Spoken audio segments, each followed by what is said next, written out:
The winter of 1815 had teeth. It bit through silk gloves, through pride, through the very bones of those who once believed themselves untouchable. Lady Eleanor Harbury stood before St. George's Church on Hanover Square as the bells tolled for her late husband, the Viscount Harbury, though few in attendance looked upon her as a woman to be pitied. The carriages glittered with crests and polished brass, but beneath the polite silence drifted a darker hum, the sound of London gossip sharpening its claws. The widow, they whispered, was already with child. Inside, the incense hung thick as judgment. Eleanor, veiled in black crape, could feel the eyes of the congregation burn through her mourning attire. Her mother-in-law, the Dowager Viscountess, stood across the aisle like a marble statue of disapproval. When Eleanor approached, trembling but composed, the Dowager turned away with surgical precision. "Do not address me," she murmured. "You have brought enough shame to this family. Your presence is regrettable." The words sliced quietly, almost kindly. Eleanor curtsied and said nothing. The ceremony ended with the priest's final blessing, but no one offered her an arm. She exited alone, stepping into a gray drizzle that blurred the city into a watercolor of grief. The footman had already unhitched her carriage, sold 2 days ago to pay a creditor. She stood on the stone steps until the last wheel had turned the corner, her black skirts gathering cold rain. By evening, the doors of Harbury House were locked. The butler, who had once bowed every morning with warmth, barred her path. "The Dowager's orders, my lady," he said, his gaze lowered. "She requests you find alternative accommodation." Her hand fell from the brass handle as though struck. For 3 nights she slept at a modest inn near Grosvenor Square, her only company the ticking clock and the dull ache beneath her ribs where the child pressed gently against her gown. On the 4th morning a solicitor arrived, not to offer comfort but papers. Her husband's debts exceeded all expectation. Gaming losses, unpaid estates, and a private loan from an unnamed nobleman. She was, the letter declared, with no legal claim to assets.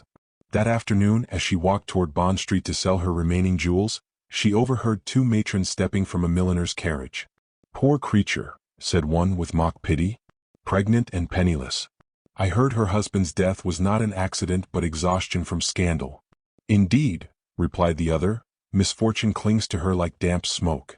Eleanor continued walking, her eyes unblinking, the words sinking into her as if they had always belonged there. A week later she received an invitation, not of kindness but of cruelty. Almac's committee, that delicate tribunal of female power, had reviewed her application for the upcoming season and found it unsuitable for approval. The phrasing was polite. The message was ruin. No drawing room, no hostess, no lady of name would associate with her now. The envelope trembled in her hands, still faintly scented with lavender from the countess who had sealed her exile. Eleanor's reflection in the glass shop window startled her. The once celebrated beauty of Mayfair, hazel eyes, copper hair, skin pale as early frost, had grown hollowed by fatigue. She pressed a hand to her stomach and whispered, "We shall not beg." The baby fluttered as though in answer. That evening her maid, one of the few who had not yet deserted, brought news of a potential position. "A companion, my lady," she said softly, handing over a folded advertisement. "For the Duchess Dowager of Ravensham. In Kent." The name struck something old in Eleanor's memory. The Duke of Ravensham was a man spoken of in Parliament and drawing-rooms alike. Brilliant, reclusive, widowed these 15 years, rumored to have a heart as cold as his estate's marble floors. It was said his late wife's betrayal had turned him into stone. He never remarried, never entertained, never smiled. A man so proud he would rather dine alone than feign warmth for society's sake. Still, the words employment and discretion assured glowed like embers of possibility. It was a scandal for a lady of rank to seek service, but hunger and fear make bold companions. That night, Eleanor wrote to the house steward, requesting permission to present herself. She signed not as Lady Harbury, but as Mrs. Eleanor Harbury, discarding her title like a remnant of silk too costly to keep. Her handwriting was steady though her pulse raced. When dawn broke over London, she rose before the bells, dressed in her simplest gown, and packed 2 trunks, one for her clothing, the other for the child's future. As she descended the staircase for the last time, she paused at the window overlooking the street where carriages clattered toward the glittering heart of society. Once she had been part of that world, waltzes, laughter, polished mahogany, and soft hands clasped in promise. Now she was a ghost haunting the edges of her own life. Outside, the air smelled of soot and frost. The driver lashed the reins and the carriage lurched forward through the waking city. Children swept snow from doorsteps, shopkeepers lit lamps that flickered in the mist. Each turn carried her farther from the marble and silk that had once defined her worth. At the edge of the city, the coach halted briefly before a grand townhouse. A familiar crest gleamed on the door, the Ravensham seal, twin ravens clutching a crown. Eleanor watched from behind the curtain as a gentleman in dark coat and gloves of impeccable cut descended the steps. He was tall, broad-shouldered, his hair touched with gray. He paused to issue instructions to his footman, then turned slightly, just enough for her to glimpse a face of austere composure, eyes the color of steel before storm. The Duke himself, perhaps departing for his country estate. Their eyes met for the briefest moment through the fogged glass, and in that silent instant she felt the first tremor of destiny. The carriage jolted onward, the city fading into white smoke and distance. Behind her lay ruin and shame, ahead an unknown future. She did not yet know that the man she had just glimpsed, alone, haunted, bound by his own chains of duty, would soon become the axis upon which her life would turn. As dusk settled that evening, she stopped at a small coaching inn where the roads diverged, one toward Dover, one toward Kent. She dined alone beside the fire, her gloved hands resting protectively over her abdomen. A group of merchants at the next table spoke of Ravensham Park. "They say the Duke's estate is cursed," one said. "No laughter in those halls since his wife's scandal." Another laughed. "He'll never marry again. Not even a duchess could melt that heart." Eleanor lifted her gaze toward the flames. "Not even a duchess," she murmured half to herself. But in the flicker of that moment, as snow began to fall beyond the window pane, her expression changed, resolve softening into something almost defiant. By morning she would board the carriage to Ravensham Park. And by the time the winter ended, the woman London scorned as cursed would kneel before the coldest man in England, and whisper the words that would alter both their fates. "Please, marry me." The carriage wound through miles of frozen countryside before the vast silhouette of Ravensham Park rose into view, its stone facade the color of smoke against a bruised winter sky. Lady Eleanor Harbury pressed her gloved hand to the window pane, her breath fogging the glass. The estate loomed in solemn majesty, ivy-strangled towers, snow-clad terraces, and windows that glowed faintly like eyes watching her approach. It was less a home than a fortress built to keep emotion at bay. Yet somewhere behind those walls lived the Duke, a man whose power could either protect her or destroy what remained of her reputation. When the carriage stopped, the silence of the countryside pressed close. The butler, a tall man with a stoic face, opened the door and extended his arm. "Mrs. Harbury," he said, his voice steady but not unkind. "We've been expecting you." The word Mrs. lingered strangely in the cold air, as if testing her disguise. She stepped down, her boots crunching over the snow, and followed him through the archway into a hall so vast it seemed to echo her every breath. The marble floors shone beneath a forest of chandeliers. Portraits of dukes past lined the walls, stern faces in powdered wigs, eyes filled with judgment. Firelight shimmered across gilt frames, yet the house itself felt cold, as if warmth had been banished along with laughter. Lady Harriet Ravensham awaited her in a sitting room fragrant with lavender and dust. The Dowager Duchess was a fragile creature wrapped in shawls, her sharp mind hidden behind rheumy eyes. "You are younger than I expected," she said, squinting. "And carrying a child." Eleanor inclined her head, hands clasped over her stomach. "I trust that will not interfere with my duties, Your Grace." Lady Harriet murmured, studying her. "You are honest at least. Sit by the fire, Mrs. Harbury. You look half frozen." It was the first kindness she had heard in weeks. Days passed in quiet rhythm. Eleanor rose before dawn, read aloud to Lady Harriet, and wrote letters by dictation. The Duchess spoke of gardens, forgotten balls, and the late Duke's eccentricities. Yet in every story the current Duke of Ravensham appeared like a shadow, unseen, unapproachable, his presence felt in the way servants lowered their voices when passing his study door. Once, while delivering correspondence to the steward, Eleanor glimpsed him on the staircase. He descended with slow precision, every line of his figure severe, tall, broad-shouldered, dark hair streaked with silver, his cravat tied with military exactness. He did not look at her as he passed, but the air seemed to tighten. She caught the faint scent of sandalwood and parchment. For reasons she could not name, her pulse quickened. Whispers bloomed like frost among the staff. The housemaids giggled behind linen screens, speculating about the young widow from London, who dined with the Duchess and walked the gardens at dawn. Even Lady Harriet smiled slyly one morning. "You have a way of bringing warmth into this house," she told Eleanor. "Do not let him frighten you." He is only a man, though he hides behind marble. It was nearly a fortnight before Eleanor and the Duke spoke again. The encounter came unexpectedly. She was arranging flowers in the conservatory when his reflection appeared in the glass. "The lilies are early this year," he said. His voice was low, deliberate, carrying a calm that unsettled her more than any temper could. She turned, startled. "I beg your pardon, Your Grace. I did not hear you enter." He regarded her for a long moment, eyes pale gray like thawing ice. "You have a steady hand," he said finally. "Most visitors tremble when they step inside this house. You do not." "I have little left to fear," she replied softly. A flicker of something, respect perhaps, crossed his expression. Then, without another word, he walked away. That evening, a footman brought her an envelope sealed with wax. Inside was a newspaper, creased and damp from travel. Her heart faltered as she unfolded it. Across the front page ran the headline, "Widowed Lady of London found refuge in Duke's household, whispers of impropriety stir the ton." Her name, her shame, printed in ink for all of society to read. The paper slipped from her fingers. She sank into a chair, the child stirring restlessly within her. Her mind reeled through images, faces turning, fans fluttering, the dowager's scorn renewed. She could almost hear the laughter echoing from drawing rooms she would never enter again. Moments later the door opened. The Duke stood there holding a candle. The light carved his features into planes of gold and shadow. "I apologize for the intrusion," he said. "But it has come to my attention that London has a cruel appetite." She rose, unable to meet his gaze. "It matters little, Your Grace. I am long accustomed to cruelty." "Do you think so?" he asked quietly, stepping closer. "I burned every copy that entered this estate." Her eyes widened. "Why?" "Because I despise cowards who throw stones from afar." He paused, his tone tightening. "You will find that I do not allow my household to be used for sport." She bowed her head, gratitude and confusion nodding within her.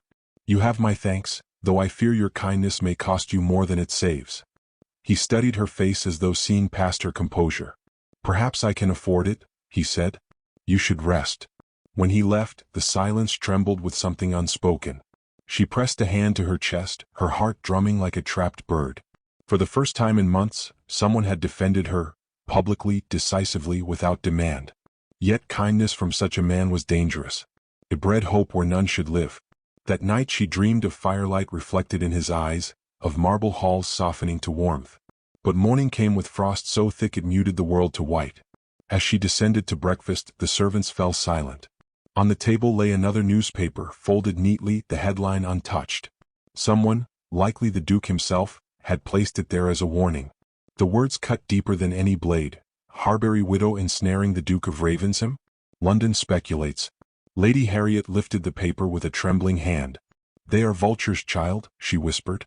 "But remember, men like him are used to blood. Do not let them wound your spirit." Eleanor forced a smile. "I have none left to wound, Your Grace."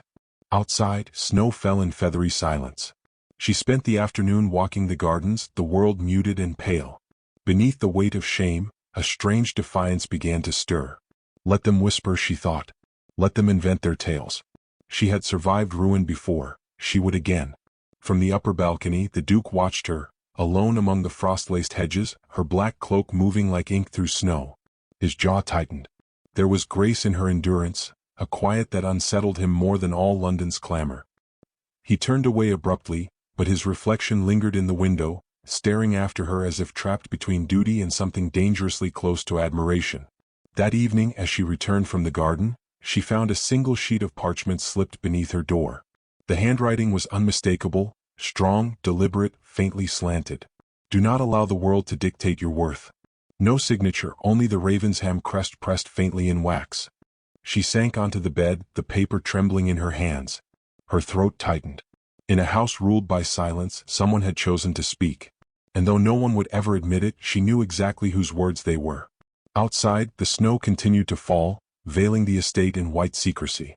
Somewhere beyond those walls, the Duke of Ravensham read the same paper once more before feeding it to the fire, his expression unreadable. He told himself it was merely an act of decency. But as her name vanished into flame, he realized that decency had very little to do with it. Snow blanketed Ravensham Park in relentless silence, erasing all traces of road and hedge until the world became a pale, breathless void. The servants moved like ghosts through the hallways, their footsteps muffled, their whispers about dwindling coal and impassable roads. For 3 days the storm imprisoned them. The Duke worked behind the doors of his library, unseen by most, while Eleanor read aloud to Lady Harriet, her voice the only thread of warmth in a house that seemed to hold its breath. By the 4th evening the wind had turned to a soft, persistent hush. The house exhaled and the Duke emerged. He appeared suddenly in the drawing-room doorway, his coat dusted with frost, his expression unreadable. "You should not be sitting so close to the fire, Mrs. Harbury," he said, though his tone held no reprimand. "The air here grows heavy when one lingers too long." Eleanor rose instinctively. "Forgive me, Your Grace. Lady Harriet had retired early and I thought that solitude was less cruel than conversation," he finished quietly. His gaze drifted to the embroidery on the table, the untouched tea, the way her hand trembled slightly before she clasped it to stillness. "You are pale." "It is the weather," she said. "Or perhaps I am not accustomed to stillness." He studied her a moment longer, then crossed to the hearth. The fire painted his face in shifting golds. "Stillness can be unbearable," he murmured, almost to himself. "One begins to hear one's thoughts too clearly." The remark hung between them, intimate as a confession. For a moment the house seemed to lean closer, listening. Later that night she woke to the sound of footsteps in the corridor, measured, deliberate, stopping at her door. The handle did not turn, but a folded note slid beneath it. She waited until the echo of his steps faded before rising to read it by candlelight. "The storm is easing. If you wish for air, the library garden remains untouched by gossip." It was not signed. It did not need to be. The next morning, pale sunlight shimmered over the grounds. The Duke was waiting near the conservatory, his coat unbuttoned, hands clasped behind his back. When she approached, he inclined his head. "Lady Harriet insists you require exercise. I am merely ensuring her wishes are obeyed." "I see," she replied, smiling faintly. "Then I am to believe this is duty, not charity." "Duty," he said, though the corner of his mouth betrayed him. They walked in silence beneath the glass arches. Frost clung to the vines, turning each leaf into a shard of light. Eleanor brushed one stem with her fingertips. "I cannot recall the last time I saw beauty without sorrow attached." He stopped. "Why must beauty owe anything to sorrow?" "Because," she said softly, "sorrow teaches one to notice." Something shifted in his expression, an understanding too deep for words. He offered his arm and she hesitated before taking it. The contact was brief, chaste, yet it resonated through her like the echo of a forgotten song. As they turned the corner of the path, her strength faltered. The ground tilted, her vision blurred. The Duke caught her before she fell, his hand steady at her waist. "Mrs. Harbury." His voice sharpened with alarm. "You are unwell." "I only stood too quickly," she whispered, breath shallow. "It passes." He ignored her protest, lifting her as if she weighed no more than a whisper. The cold air bit his cheeks as he carried her through the hallways, his boots striking marble with steady rhythm. Servants stopped and stared, but he did not pause until he reached the library, warm, secluded, safe. "Sit," he commanded gently, lowering her into a chair near the fire. "You will drink something hot and you will rest." Her composure cracked, a single tear escaping down her cheek. "I cannot afford to rest, Your Grace. I am already a burden." He looked at her then, truly looked, and for the first time something in his eyes softened. "A burden?" he repeated quietly. "You think I would allow you here if I believed that?" She met his gaze, trembling. "I think you allow me here because you pity me. And pity is the coldest mercy of all." He knelt before her, resting one hand on the arm of her chair, the other steadying the teacup she refused to take. "You are mistaken, Mrs. Harbury. I have known pity. It is fleeting, performative, convenient. What I feel is not that." "Then what is it?" He hesitated, the silence stretching thin between them. "Recognition," he said at last. "Of someone who endures." The word stole her breath. For a long moment neither spoke. The fire hissed, the storm sighed against the windows, and something fragile but irrevocable took root. When Lady Harriet fell ill later that week, Eleanor devoted herself to her care, refusing sleep. The Duke found her in the sick room one night, her eyes ringed with exhaustion. "You will make yourself ill," he warned. "I cannot rest while another suffers," she said simply. He studied her, then turned toward the window where snow drifted in moonlight. "My late wife once said that compassion is weakness, that caring for others dulls ambition." Eleanor's voice was almost a whisper. "And do you believe her?" He turned back, and for the first time she saw pain in his eyes, old, buried, and quietly raging. I did. Until you. The confession hung between them, unguarded. He stepped closer but stopped, as if afraid of what proximity might reveal. You should sleep, Mrs. Harbury. I cannot, she admitted, her voice trembling. When I close my eyes, I dream of London, of doors closing, of voices laughing. Then do not dream of them, he said. Dream of what lies ahead. Her lip quivered. There is nothing ahead for me. He reached out, slowly, deliberately, and brushed a loose strand of hair from her face. You are wrong, he murmured. Dependence is not weakness, Lady Harbury, not when survival demands courage. She froze at the sound of her title. He had never spoken it since her arrival. It felt less like a reminder of who she was than a recognition of who she had been. Tears filled her eyes. You should not call me that. It invites scandal. Then let them talk, he replied. They always will. For the first time since her fall from grace, Eleanor laughed, a small, broken sound quickly smothered by a sob. The Duke turned away, perhaps because her tears undid him. When the storm finally cleared, the estate glittered beneath a pale blue sky. Life resumed, but something within the house had changed. The servants sensed it, though no words were ever spoken. That afternoon, while Eleanor arranged new blooms in the conservatory, she overheard two footmen whispering near the door. Did you hear? One said. The Duke's relatives are coming from London. His cousin and the solicitor. They mean to speak of inheritance. The other snorted. And to be rid of her, I'll wager. A widow under his roof, London will eat that alive. The vase trembled in her hands.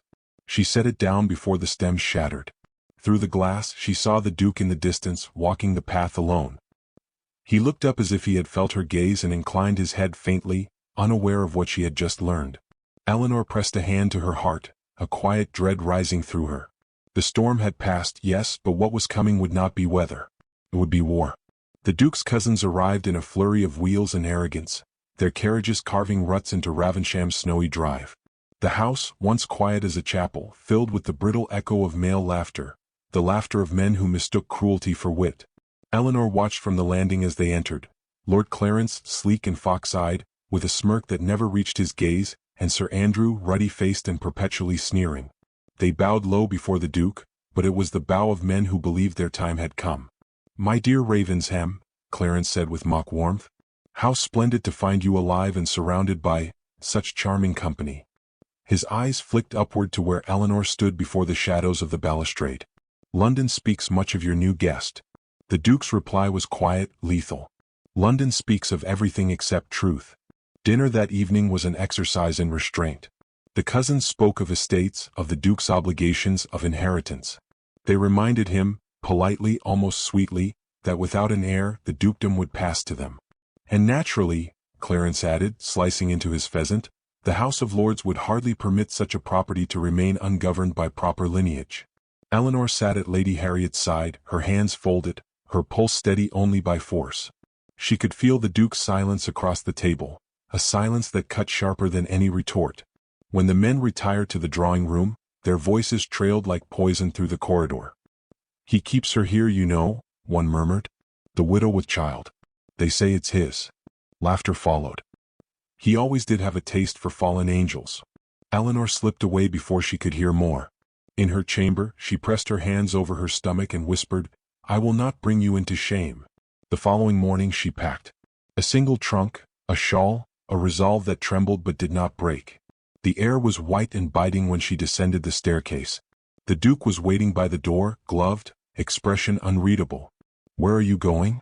I cannot stay, she said, forcing calm. Your cousins will see to that soon enough.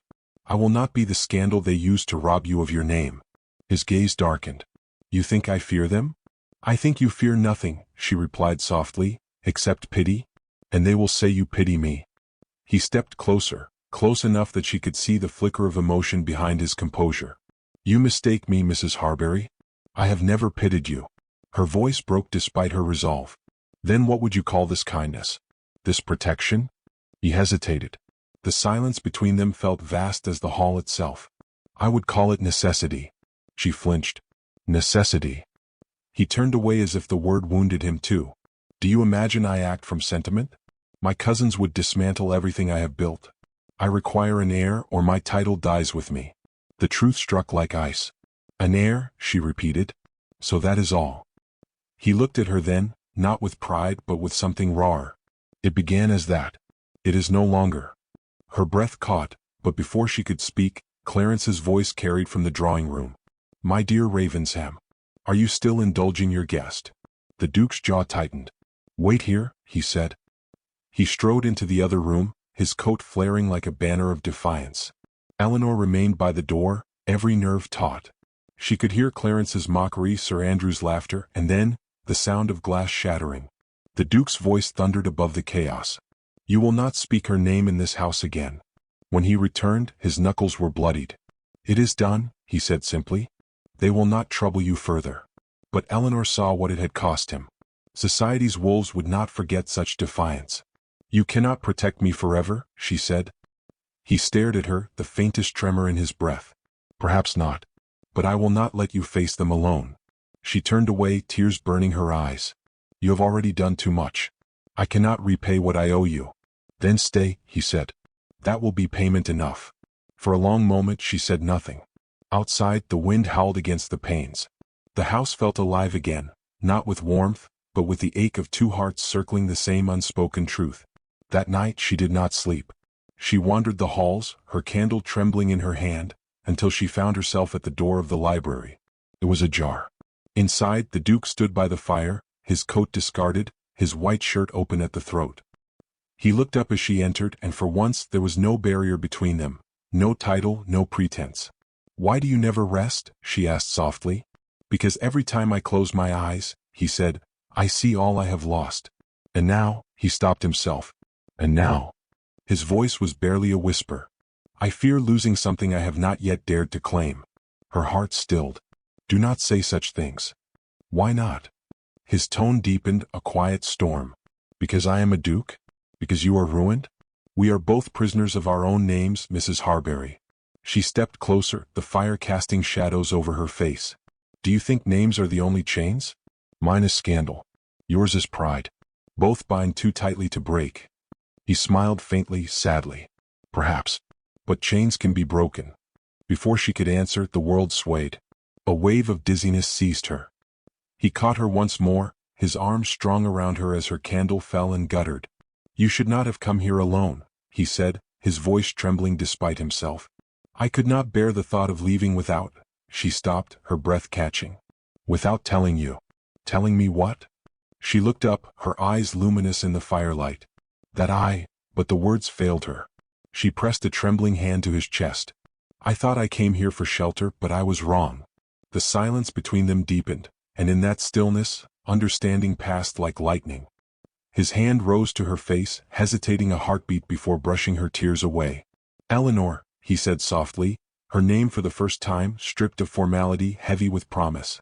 A sharp knock shattered the moment. A servant entered, pale and breathless. Your Grace, Lord Clarence insists on seeing you. He has sent word to London. He means to challenge your right to the title if Mrs. Harbury remains. The Duke's expression hardened, the warmth in his eyes extinguished. Then he means to destroy us both. Eleanor straightened, her hand falling from his chest. Then let me go, she whispered, before he succeeds. He turned toward her, a man torn between honor and something perilously close to love. If you leave now, he said, I lose more than a name. She met his gaze, tears glistening like glass. And if I stay, you lose everything else. The fire crackled, throwing sparks into the dark. Outside, snow began to fall again, soft, relentless, erasing the path she had once taken to arrive. Neither moved. The candlelight flickered between them, two figures caught in the moment before the world collapsed. The next morning dawned silver and still. Ravensham Park lay beneath a sheath of frost, the air brittle with the kind of silence that follows disaster.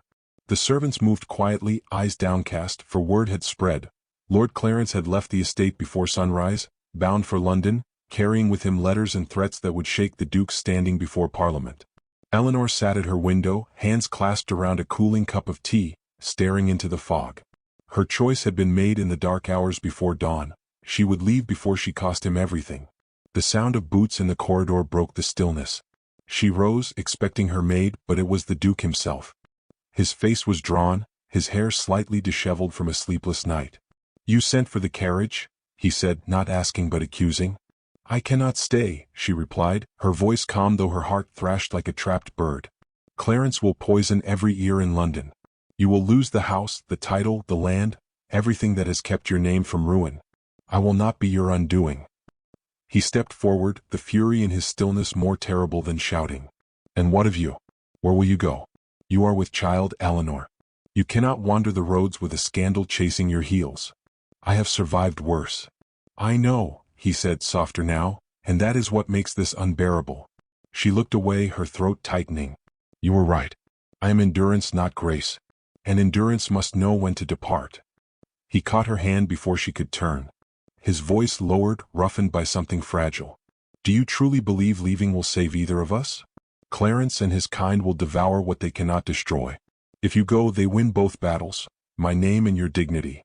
Her eyes filled with tears she refused to shed.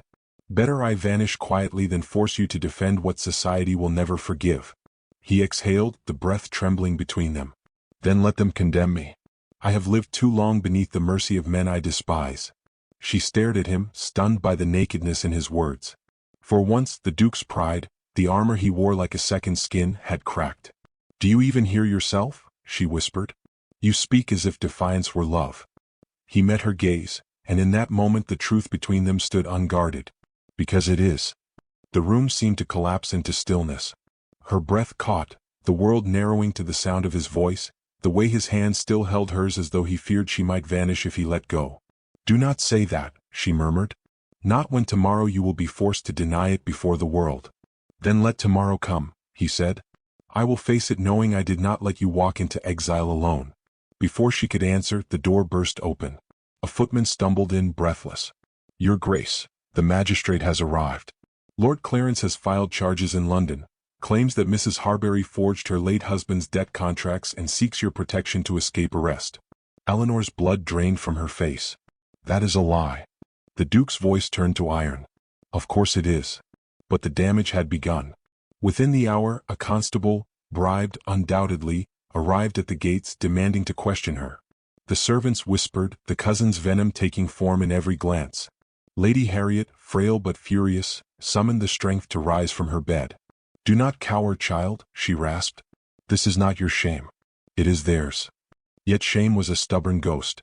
It clung to Eleanor as she stood in the grand hall before the assembled household, the constable's voice echoing against the marble. "Mrs. Harbury, you are accused of falsifying documents and concealing your husband's debts. You may surrender quietly or be taken by force." The Duke descended the staircase, each step deliberate, controlled. "She will go nowhere." The constable stiffened. "Your Grace, the warrant was written by a coward and signed by fools," the Duke interrupted. "You will leave my house, or I will see that your badge buys your supper in the gutter." Gasps rippled through the staff. The constable hesitated, then turned and retreated, muttering of reports and London judges. The door slammed behind him, leaving a stunned silence in his wake. Eleanor stood motionless. "You have ruined yourself," she whispered. He came to her, every word carved from conviction. "Then let it be ruin. Let it be honest ruin." She shook her head, trembling. "You cannot mean—" "I do. Clarence wanted war. He shall have it." His voice softened. "And if the world insists I am a fool for protecting you, then I will wear that title gladly." He reached for her hand again, but she pulled away. "Do not do this for me. You said you needed an heir. I can give you that, but I cannot give you peace. Your world will never forgive you for marrying a ruined woman. Peace is for men who feel nothing," he said. "I have had enough of it." She stared at him, breath shallow. "What are you saying?" He stepped closer until she could feel the warmth of him through the cold air. "Marry me, Eleanor. Now, before they drag your name through every parlor in London." Tears welled in her eyes. "You cannot mean to." "I mean every word. Not for obligation. Not for heirs. For you." His voice broke, softer now, the quiet of a man who has finally laid down his pride. "You are the first mercy I have known in 15 years. For a heartbeat she said nothing. Then her lips parted in a trembling whisper. "Please, marry me." He exhaled like a man released from years of silence. "Then it is settled." Within the hour, the chapel at Ravensham was lit with hastily gathered candles. Lady Harriet presided in her wheelchair, frail hands clasped in approval. No guests, no choir, only the echo of vows spoken low and reverent. The Duke's voice did not waver once. When the time came, he placed the ring upon her finger and murmured, "You are my redemption." Eleanor's tears fell freely. "And you are my shelter." As they sealed their vows, the door burst open again. Clarence stood there, dripping rain and fury, 2 magistrates at his back. "You think a ceremony will save her?" he spat. "The law cannot be fooled by sentiment." The Duke turned slowly, his voice deathly calm. "You are mistaken. It was never the law I meant to fool." He handed Clarence a folded parchment. The magistrates unfolded it, signed and sealed by the crown. Lady Harriet had acted the night before, drafting documents that legitimized Eleanor's debts as paid through the Ravensham estate. The Duke's name now shielded hers entirely. "You may inform London," the Duke said, "that Mrs. Harbury is no longer your concern. She is my wife, the Duchess of Ravensham." Clarence's face drained of color. The magistrates withdrew, defeated. As the door shut, a hush filled the chapel. Eleanor turned to him, disbelief and awe mingling in her tears. "You planned this?" He shook his head, smiling faintly. "No. But perhaps fate did." Outside, thunder rolled across the hills, breaking the long silence of winter. She took his hand and pressed it to her heart. "You have given me a name. I will spend my life making it worthy." He drew her close, his voice low and steady. "You already have." They stood together as lightning flared through the stained glass, casting their shadows in gold and crimson. The storm that had haunted both their lives was finally breaking, and though the world beyond those walls would whisper and doubt, Ravensham Park would remember that night as the one when pride bowed to love. And somewhere beyond the storm, in the faintest tremor of dawn, the bells of London began to toll.